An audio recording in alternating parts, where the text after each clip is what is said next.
tor ko'chalarga kirib qoldik-ku. Assalomu alaykum. Fransiyada shunday trassaga tushib ketadigan joy remont bo'lyapti ekan. Aylanib o'tyapmiz endi.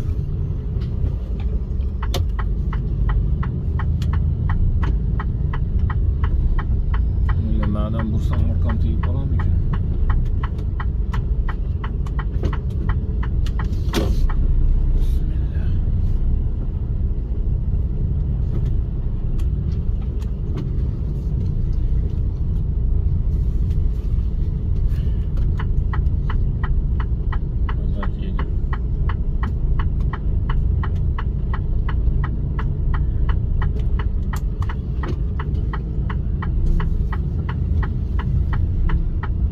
Вперед.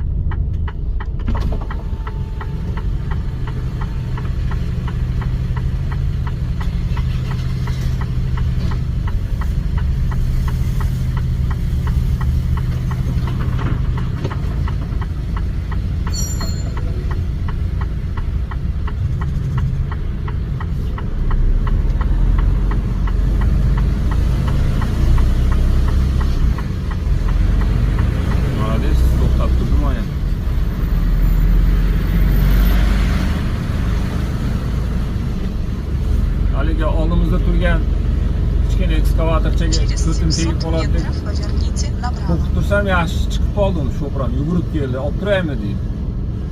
Ashta degandir endi. Da dedim. Desam darrov oldinga oldi. O'tib ketdi xudo xolasa.